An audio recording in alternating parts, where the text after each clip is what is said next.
Assalamualaikum warahmatullahi wabarakatuh. Alhamdulillahirabbil alamin.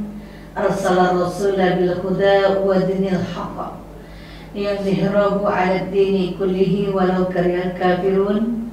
Asyhadu an la ilaha illallah wahdahu la syarika lah wa asyhadu anna Muhammadan abduhu wa rasuluh la nabiyya ba'dah.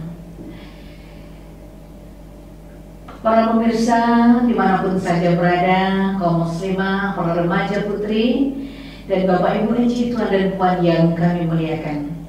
Syukur alhamdulillah kita senantiasa aturkan kehadirat Allah Subhanahu wa Ta'ala yang senantiasa memberikan kita limpahan rahmat serta karunia-Nya, sehingga pada siang yang penuh barokah ini kembali kita dapat bersua dalam episode kajian fikih wanita. Mudah-mudahan pertemuan kita akan senantiasa mendapatkan barokah dan ridha dari Allah Subhanahu wa Ta'ala. Kemudian selawat beserta salam tidak lupa pula kita kirimkan buat Nabi Muhammad sallallahu alaihi wasallam, Rasul pilihan yang merupakan salah satu nabi yang senantiasa diberikan sebuah anugerah kepada kita, khususnya kaum perempuan. Betapa beliau memuliakan kita kaum perempuan dan mengangkat derajat kita dan mengangkat kehidupan kita para perempuan dari lembah kehinaan kepada lembah yang berilmu pengetahuan sebagaimana yang kita rasakan saat ini. Untuk itu marilah sama-sama kita membacakan Allahumma sholli ala sayyidina Muhammad wa ala ali sayyidina Muhammad. Assalamualaikum ya Rasulullah, assalamualaikum ya Habiballah. Para pemirsa kaum muslimah beserta remaja putri dimanapun saja berada, baiklah pada pertemuan dan episode kali ini dalam kajian rutin fikih wanita kita akan mengambil tema tentang wanita traveling tanpa mahram. Sesungguhnya pembicaraan mengenai wanita adalah sesuatu yang tak pernah habisnya untuk kita bahas. Terkhusus berkaitan dengan hal-hal yang sangat penting dan urgen bagi kehidupan perempuan itu sendiri. Khususnya pada zaman sekarang, di mana wanita muslimah menghadapi fitnah atau ujian yang dapat menyebabkan hilangnya kemuliaan dan kedudukannya yang terhormat dalam agama Islam itu sendiri. Agama Islam menjaga kehormatan dan akhlak kaum muslimin, serta menjaga masyarakat agar tidak jatuh ke dalam kehinaan. Di antara cara mewujudkannya adalah larangan bagi perempuan itu untuk bersafar, traveling tanpa mahram yang menyertainya. Nah, kalau kita berbicara tentang traveling atau jalan-jalan, ini sudah merupakan hobi banyak orang dan termasuk kaum muslimah itu sendiri. Nah, memang di era modern sekarang ini traveling dan berpetualang itu sudah menjadi gaya hidup bagi seorang perempuan, ya. Kemudian termasuk lagi menjelajah, mengeksplor daerah-daerah baru, tempat wisata, dan mencari tempat menuntut ilmu, ya.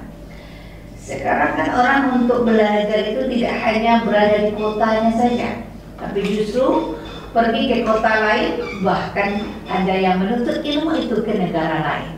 Nah, ini sudah menjadi tren bagi kaum perempuan di akhir zaman ini. Maka oleh karena itu, pembicaraan tentang perempuan memang sesuatu hal yang harus ada kajian demi kajian. Baiklah, sekarang di samping menuntut ilmu, perempuan juga ada yang bekerja di luar kota, ada juga bekerja di negara lain, ya. Ada yang menjadi duta bahasa, ada yang menjadi guide, ya, bermacam-macam pekerjaan yang sekarang dilakoni oleh seorang perempuan, dan tanpa terkecuali adalah seorang perempuan muslimah itu sendiri.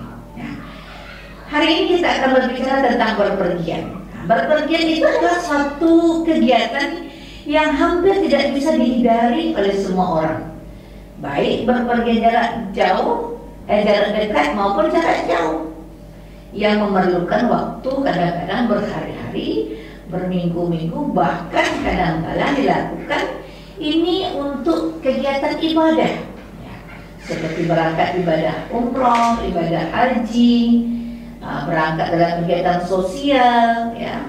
Untuk organisasi perempuan hari ini banyak yang melakukan kegiatan-kegiatan sosial di daerah tempat-tempat yang sulit, yang jauh dari tempat mereka bermukim. Dan begitu juga dalam kegiatan pekerjaan. Sekarang perempuan-perempuan Indonesia justru banyak menjadi tenaga kerja wanita di luar negeri. Nah, ini sesuatu hal yang tidak bisa kita pungkiri, dan kita harus memberikan sebuah kajian yang khusus membahas tentang bagaimana hukumnya di dalam Islam terhadap perempuan yang sering berpergian atau melakukan perjalanan atau traveling, atau yang kita sebut dengan safar tadi. Nah, dewasa ini sering sekali, terutama ya pihak sekolah, organisasi, perusahaan, ya, berbagai instansi, nah yang lain itu juga sering mengadakan studi tour. Nah, kalau studi banding, ya, camping traveling, ya, ke berbagai macam daerah yang memerlukan waktu berhari-hari dalam perjalanan. Ya, seperti kita kadang-kadang mau riset sebuah kajian itu mesti ke Bogor, sementara kita bermukim di Kota Pekanbaru. Ini tentu tidak cukup dalam waktu 1 hari, tetapi mungkin juga berhari-hari. Nah, ini dalam kegiatan pekerjaan, kegiatan wisata, dan kegiatan studi banding dan lain sebagainya. Nah, padahal sebenarnya Islam melarang perempuan itu berpergian tanpa mahramnya. Nah, apalagi berpergian itu lebih dari 3 hari. Nah, jadi para kaum muslimah dan remaja putri ini kan menjadi fenomena mungkin bagi kehidupan kita. Nah, ketika ini fenomena, setelah kita paham bahwa traveling itu tidak bisa kita hindari, untuk perempuan modern, untuk perempuan di zaman sekarang, ya, yang kegiatannya itu mungkin tidak kalah penting dari kegiatan para lelaki, maka oleh karena itu menurut kita semua ini, mari kita kaji secara bersama-sama.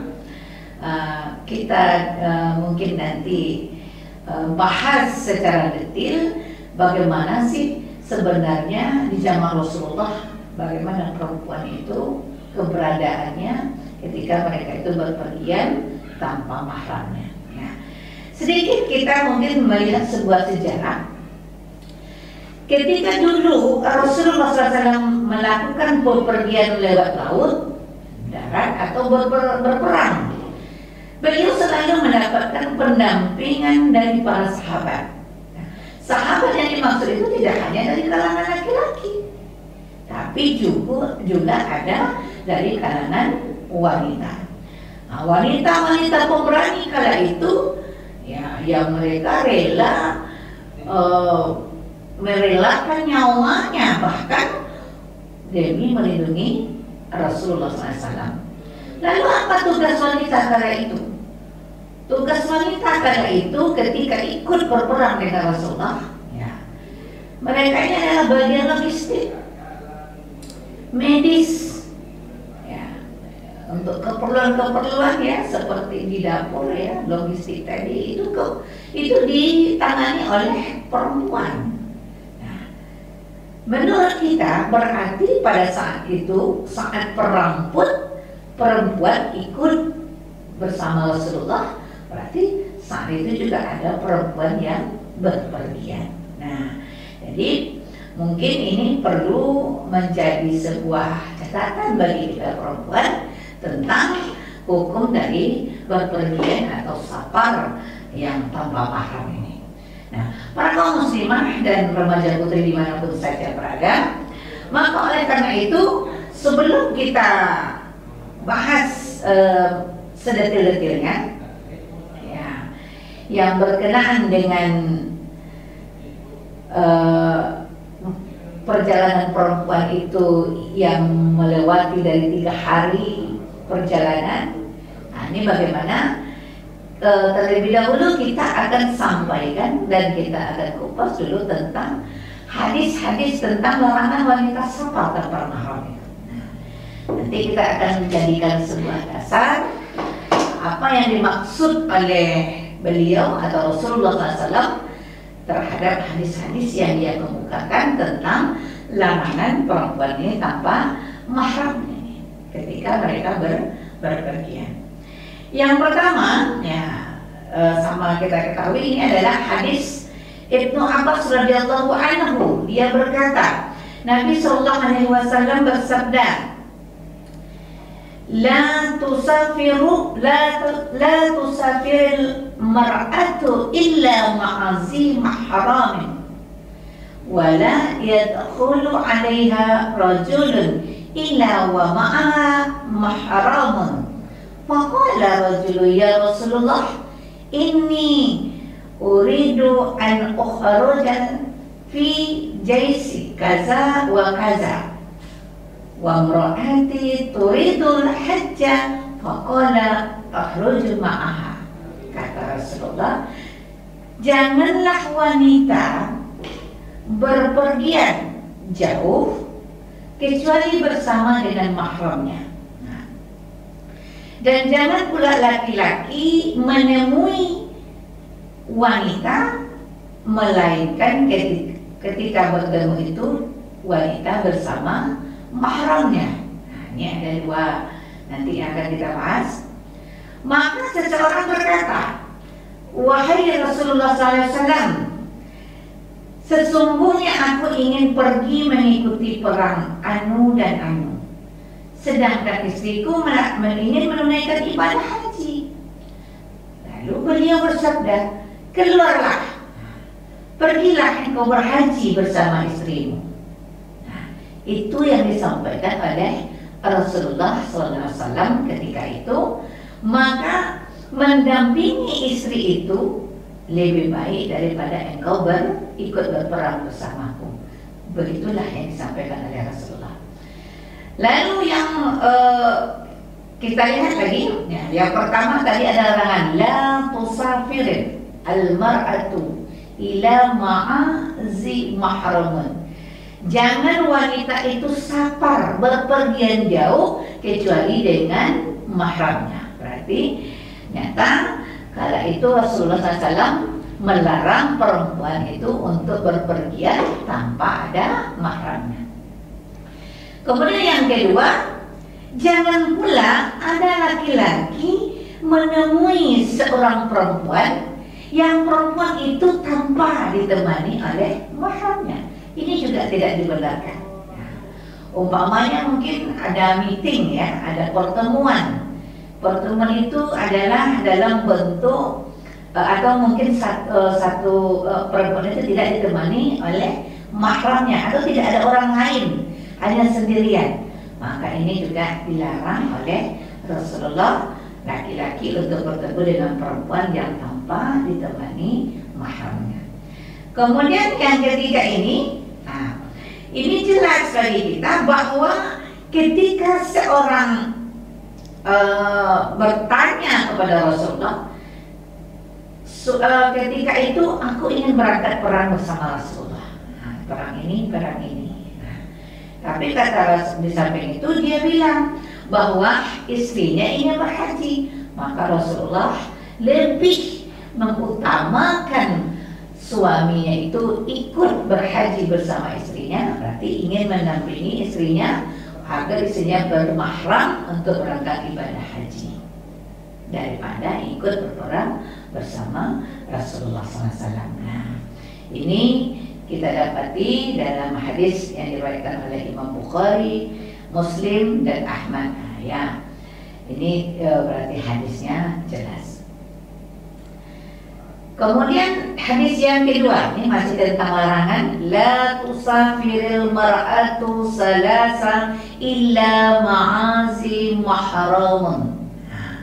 Janganlah seorang wanita safar sejauh 3 hari perjalanan melainkan bersama dengan mahramnya. Berarti kembali diulang ya, hadis ini tidak dibenarkannya seorang wanita bersafar atau traveling, berjalan jauh selama 3 hari perjalanan. Jadi ini hadis atau dasar kita yang kedua yang menyatakan larangan untuk berpergian tanpa mahram. Kemudian yang ketiga ini adalah la yahillu li imra'atin tu'minu billahi wal yawmil akhir an tusafiru masyiratan yawmi wa laylatin laysa ma'aha hurman.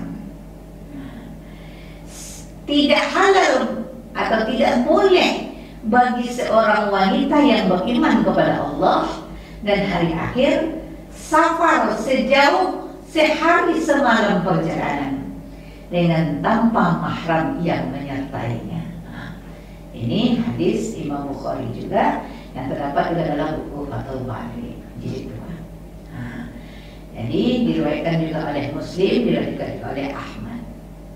Ini hadis yang ketiga. Kemudian yang keempat, ini masih berdasar yang larangan ya.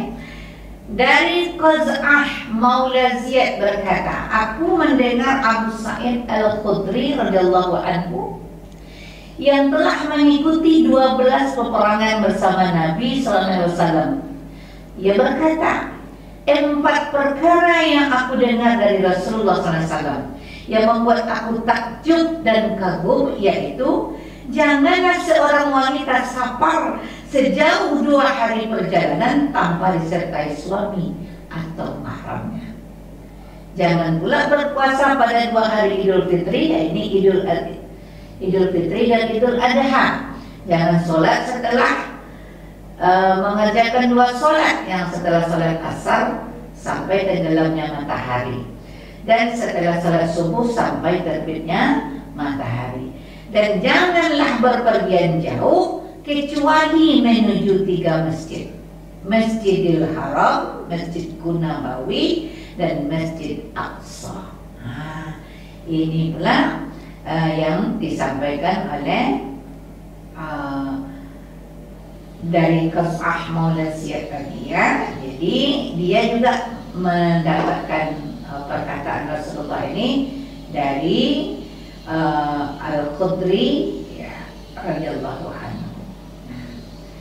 Kemudian dari 4 dalil atau hadis tadi dapat kita kemukakan, semuanya itu adalah mengatakan larangan terhadap perempuan berpergian tanpa mahram. Lalu sekarang ini kita akan bahas dulu apa yang dimaksud dengan mahram dan siapa pula yang menjadi mahram bagi perempuan. Mahram ini adalah definisinya, mahram bagi wanita itu adalah orang-orang yang haram selamanya menikah dengannya, ya, karena nasab, karena pernikahan, atau karena sesuatu. Kalau yang karena nasab itu adalah anak laki-lakinya, itu mahramnya. Saudara laki-lakinya, bapaknya, ya, paman dari bapaknya, paman dari ibunya, kakeknya, anak saudara laki-lakinya atau keponakannya, anak saudara perempuannya atau keponakannya, sama saja baik saudara seayah, seibu, saudara seayah atau saudara seibu. Jadi itu mahram yang disebabkan karena nasab. Jadi nanti kita biar bisa siapa yang menemani. Kalau saya mau pergi, siapa di antara kita yang boleh pergi? Inilah kalau dalam hubungan nasab. Nah, ini ada beberapa kelompok ya. Kemudian yang kedua, mahram karena pernikahan. Yang pertama adalah suami putrinya. Nah, berarti kita menantu laki-laki ya. Suami dari cucu kita, berarti itu juga cucu. Nah, suami cucu dari putri kita tadi ya, terus ke bawah, berarti suami cici juga boleh. Kemudian putra suami. Nah, putra suami ini maksudnya adalah anak tiri kita, tapi dia laki-laki. Nah. Kemudian anak dari putra suami kita, anak-anak dari putri suami kita, terus ke bawah. Baik dari istri sebelum dia, sesudah dia, atau bersamanya.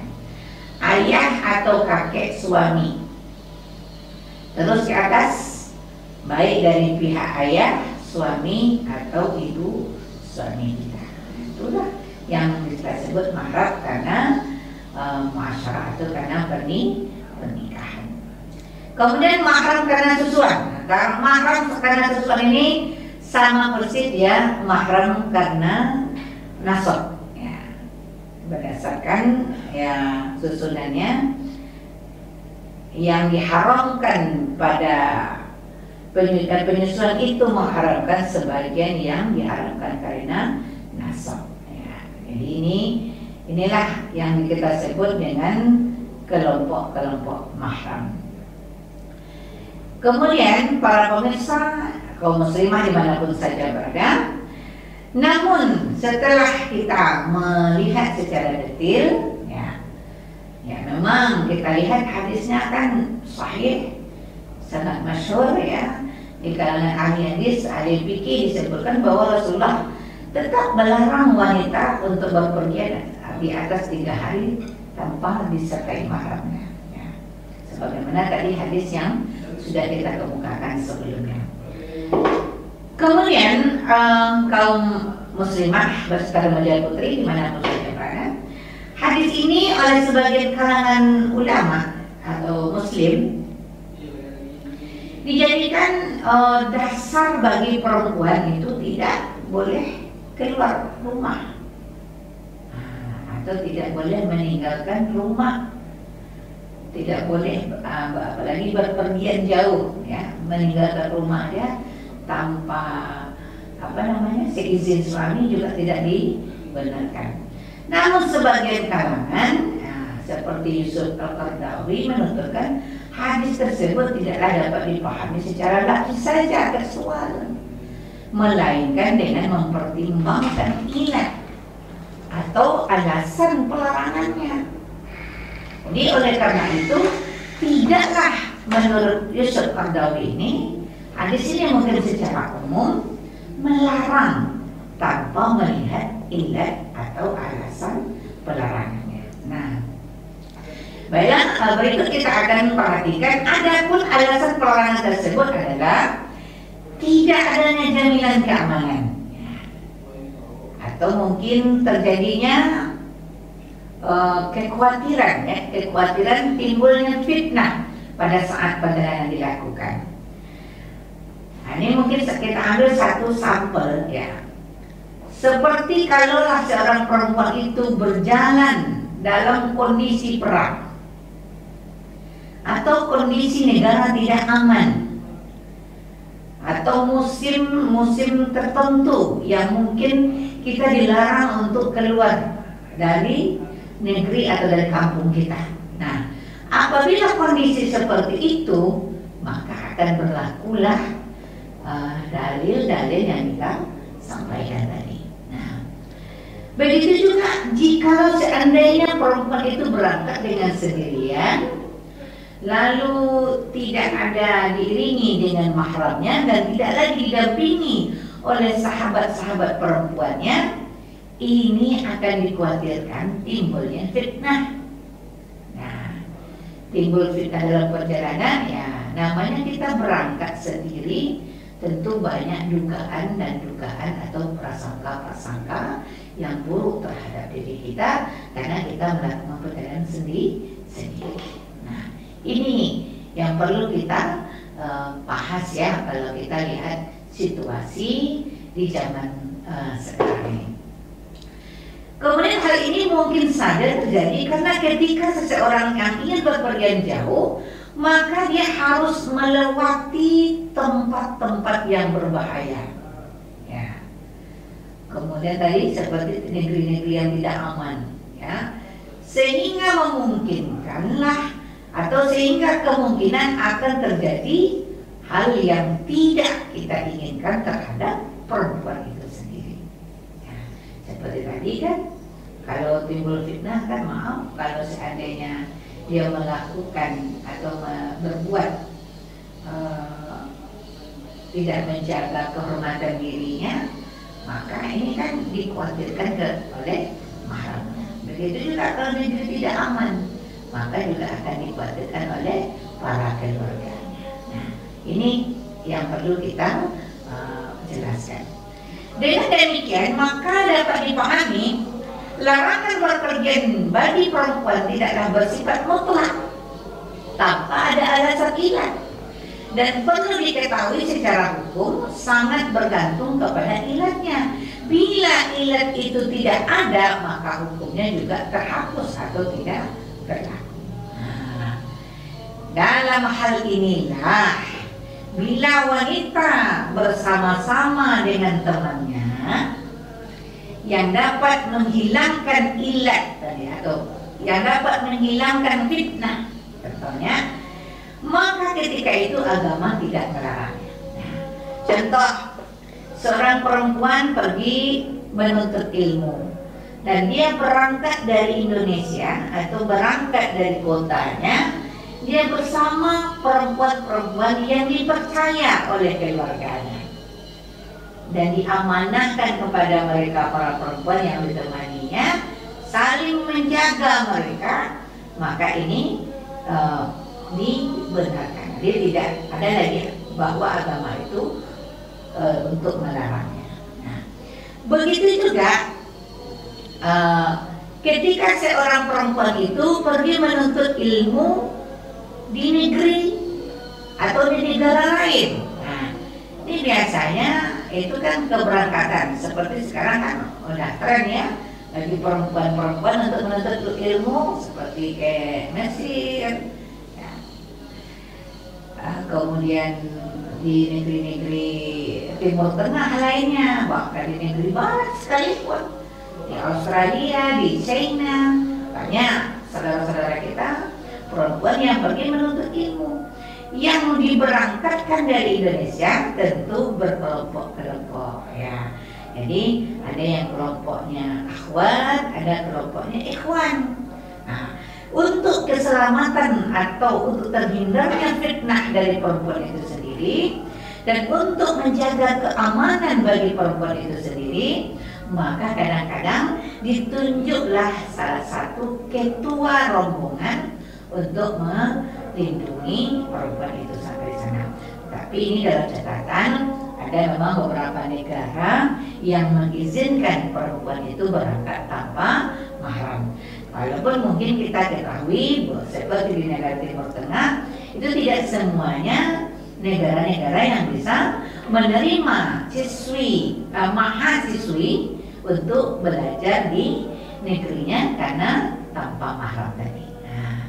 Tapi mungkin seperti di Mesir ya, kita lihat itu banyak perempuan-perempuan Indonesia yang menuntut ilmu di negeri Timur Tengah tersebut.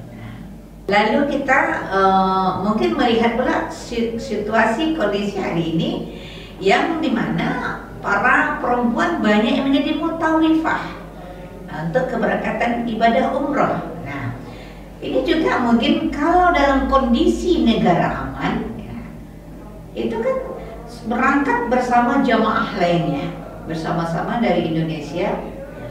Ini bahkan ada yang sampai 9 apa 12 hari kita berangkat dari Indonesia.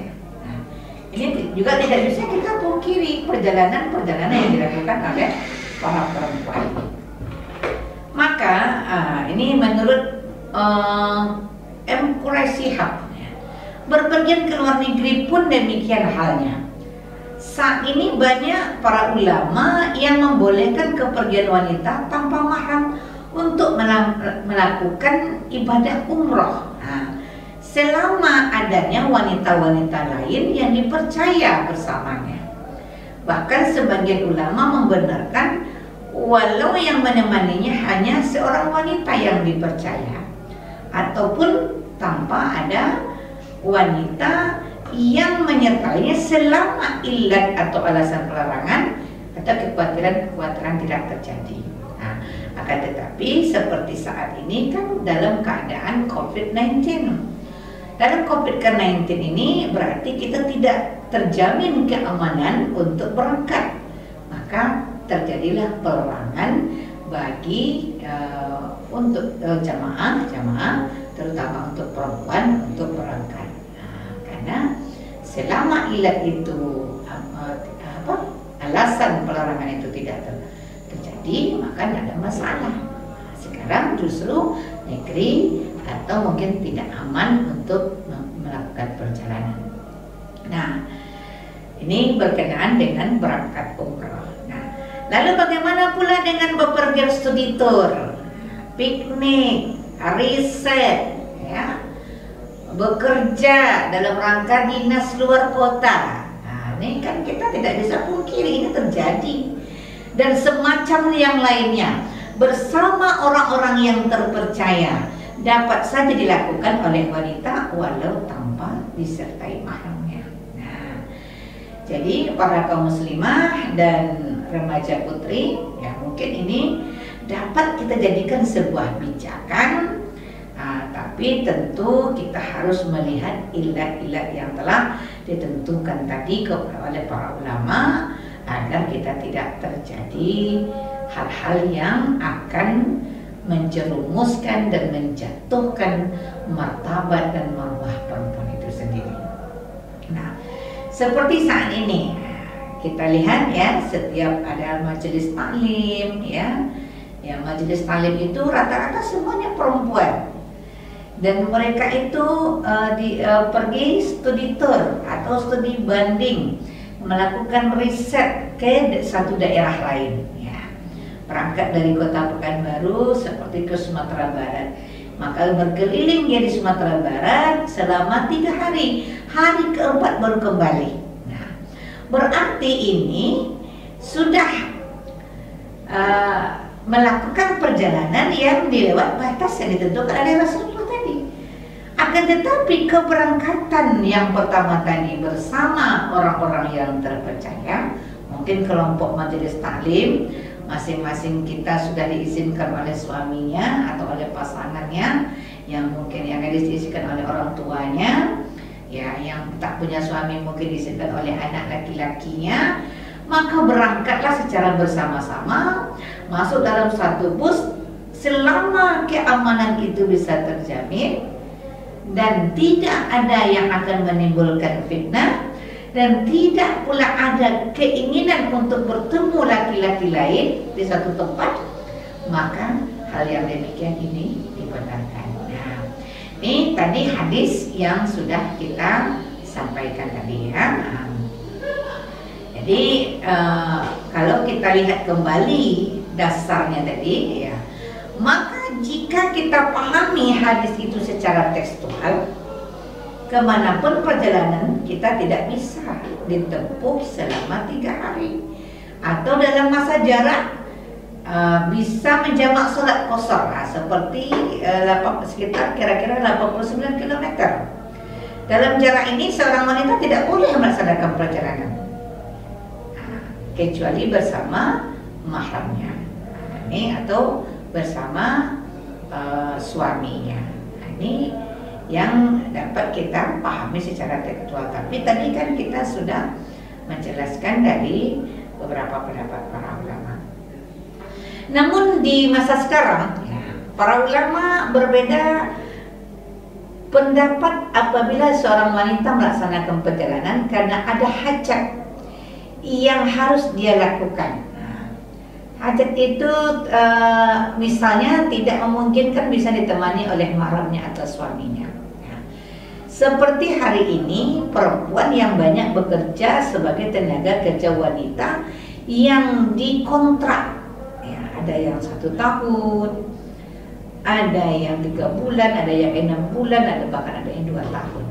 Nah, sementara kadang kalau berangkat bersama suaminya juga bekerja di tempat tinggalnya. Nah, ini kan kadang-kadang mungkin memaksa seseorang itu harus pergi tanpa mahramnya. Nah, begitu juga mungkin dalam dinas atau dalam pekerjaan, ya, seperti ada tugas kedutaan ke luar negeri sebagai duta bahasa, dan duta wisata, ya, dan lain-lain sebagainya. Nah, ini akan dijalani oleh seorang perempuan itu sendiri. Kita ambil salah satu contoh, seorang mahasiswi yang ingin kuliah ke luar negeri, baik di kampus-kampus Islam ataupun mungkin di negeri-negeri Barat. Nah, seperti yang kita uraikan tadi, apakah dia boleh melakukan atau tidak? Nah, di sini para ulama berbeda pendapat. Sebahagian mengharamkan secara mutlak, khususnya dari mazhab Hambali. Jadi mazhab Hambali inilah yang tidak boleh membenarkan perempuan itu untuk berpergian tanpa mahramnya. Nah, maka di negara-negara yang masyarakatnya mayoritas mazhab Hambali, ya, seperti Saudi Arabia, di sana tidak ada satu kampus pun yang menerima mahasiswi dari luar negeri kecuali mahasiswi itu tersebut punya mahram di Arab Saudi. Makanya kadang-kadang ada, karena kita memilih kampus di Arab Saudi, sebelum berangkat dia harus berangkat dengan berangkat dengan orang tuanya atau mungkin berangkat dengan suaminya. Karena memang begitu persyaratannya. Karena menurut mazhab Hambali ini tidak dibenarkan perempuan itu pergi sendirian, sekalipun dia bersama para perempuan-perempuan lain, karena perempuan-perempuan itu menurut mazhab Hambali bukanlah mahram. Nah, jadi ini ya, kita lihat beberapa kampus, ya, itu tidak dibenarkan perempuan berada di sana tanpa mahram. Maka kalau mau berangkat kadang-kadang ya dinikahkan dulu, ya, atau berangkat dengan orang tuanya, berangkat dengan saudara laki-lakinya, baru dia bisa berangkat untuk menuntut ilmu ke negeri yang kita sebut dengan Arab Saudi tadi. Tetapi kalaulah seandainya misalnya sebuah negara itu bermazhab Syafi'i, ya, atau tadi seperti Universitas Al-Azhar Kairo, ya, ini kan kita lihat banyak juga teman-teman kita yang menuntut ilmu di sana, ya. Seperti di Yaman juga banyak juga saudara-saudara kita, ya, di Syria, di Sudan. Nah, sepertinya itu banyak teman-teman kita perempuan, ya, yang menuntut ilmu di sana. Dan mereka ini tidak mensyaratkan ada bersama mahram. Yang penting nanti adanya kelompok-kelompok akhwat dan kelompokan daripada ikhwan tadi. Jadi boleh-boleh saja mahasiswi dari luar negeri masuk ke sana dan mereka akan menerimanya dengan syarat-syarat intelektual dan administrasi yang lengkap. Nah, untuk mahasiswa luar negeri biasanya disiapkan asrama, makanya asrama akhwat dan asrama ikhwan. Jadi ini mungkin salah satu sebuah kebebasan bagi kita perempuan, ya, yang ingin menuntut ilmu, ya, begitu juga mungkin di daerah negeri-negeri barat, ya. Lalu kenapa universitas-universitas Islam yang bermazhab Syafi'i membolehkan? Karena Imam Syafi'i dulu pernah mengatakan seorang wanita boleh melaksanakan perjalanan atau baik itu umroh tanpa disertai mahramnya, asalkan dia bersamai 2 orang muslimah yang menemani dalam perjalanannya. Nah, jadi ini yang disampaikan oleh para ulama dari mazhab Syafi'i. Kemudian bagaimana, apa pula yang menjadikan dalil atau dasar bagi mereka yang membolehkan wanita itu safar, traveling tadi, ya, seperti dari kalangan mazhab Syafi'i tadi, ya. Yang pertama, mereka memahami atau menjelaskan yang dimaksud dengan kata walillahi 'alan nasi hajjul baiti man istata'a ilaihi sabila. Mengerjakan haji adalah kewajiban manusia terhadap Allah, yaitu bagi orang-orang yang mampu mengadakan perjalanan ke Baitullah. Mereka berkata telah datang hadis dari Nabi Sallallahu Alaihi Wasallam bahwa as-sabil mengadakan perjalanan. Dalam ayat tersebut ditafsirkan dengan azat atau yang kita sebut dengan bekal atau makanan dan kendaraan. Jadi menurut mereka kala itu sudah cukup perbekalan, aman negeri dan segala macam, maka perjalanan itu dibenarkan. Kemudian yang kedua, Umar radhiyallahu anhu mengizinkan istri-istri Nabi SAW melaksanakan haji yang terakhir serta mengutus Utsman bin Affan dan Abdurrahman bin Auf radhiyallahu anhuma menemani mereka. Hadis tersebut dikeluarkan oleh Imam Bukhari. Kemudian yang ketiga dasarnya adalah la tamna'u ima'allahi masajidallah.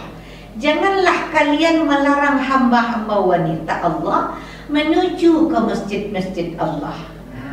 Mereka berkata Masjidil Haram termasuk di antara masjid-masjid Allah dalam hadis tersebut. Maka disinilah mereka beralasan bahwa perempuan-perempuan yang berangkat umroh bersama dengan perempuan-perempuan yang dipercayai, mungkin dia berangkat dengan mertua perempuannya, ya, ini atau perempuan-perempuan mereka percayai, maka ini dibenarkan. Kemudian yang keempat dasarnya adalah apabila engkau berumur panjang, maka engkau akan melihat seorang wanita berpindah atau safar dari satu kampung sehingga ia bertawaf di Ka'bah dan dia tidak takut kepada seorang pun kecuali kepada Allah. Nah, ini berkaitan dengan seorang perempuan yang hijrah meninggalkan kampung dan negerinya demi keimanannya kepada Allah Subhanahu wa ta'ala. Kemudian yang kelima, rasakan bahwa larangan tersebut berlaku hanya untuk yang bersifat jauh, sejauh 3 hari perjalanan atau lebih, yang paling banyak dalam hadis-hadis yang melarang. Adapun jika 1 hari maka tidak termasuk dalam larangan, karena banyaknya riwayat-riwayat yang seolah-olah riwayat yang paling banyak itu adalah 3 hari dan menghapuskanlah riwayat yang mengatakan 1 hari. Jadi kalau perjalanannya tidak sampai 3 hari, menurut mereka ini boleh berpergian. Kemudian yang ketujuh, sebagian ulama berpendapat bahwa larangan tersebut khusus untuk gadis ataupun wanita lanjut usia yang tidak menarik haji, maka ia boleh safar tanpa suami dan mahramnya. Kemudian yang terakhir, dasarnya adalah Allah Subhanahu wa taala berfirman di dalam surah Al-Mumtahanah ayat 10. Ya ayyuhallazina amanu idza ja'akumul mu'minat muhajirati famtahinuhunna a'lamu biimanihinna fa in ilmutumuhunna mu'minatin fala tarji'uhunna ila al-kuffar. Hai orang-orang yang beriman, apabila datang berhijrah kepadamu perempuan-perempuan yang beriman, maka hendaklah kamu uji keimanan mereka. Allah lebih mengetahui tentang keimanan mereka. Maka jika kamu telah mengetahui bahwa mereka benar-benar beriman, maka janganlah kamu kembalikan mereka kepada suami-suami mereka, orang-orang kafir. Al-Mumtahanah ayat 8. Dalam artian ketika perempuan itu berhijrah karena Allah dan betul-betul bagus keimanan dan ketakwaannya, ketika mereka melaksanakan perjalanan seperti tadi perjalanan travel traveling dan lain sebagainya, dan bisa dia menjaga diri dan marwahnya, maka perjalanan itu adalah seolah perjalanan karena Allah Subhanahu wa Ta'ala. Para pemirsa kaum muslimah dimanapun saja berada, inilah barangkali yang dapat saya sampaikan pada kesempatan kali ini dalam episode ya wanita traveling tanpa mahram. Mudah-mudahan kajian ini bermanfaat bagi kita, yang terkhusus bagi perempuan yang bekerja, yang berkarir, yang suka berjalan-jalan traveling. Dan ini dapat menjadi jawaban bagi kita semua. Akhirnya terima kasih atas segala perhatiannya. Lebih kurang saya mohon maaf. Billahi taufiq wal hidayah. Wassalamualaikum warahmatullahi wabarakatuh.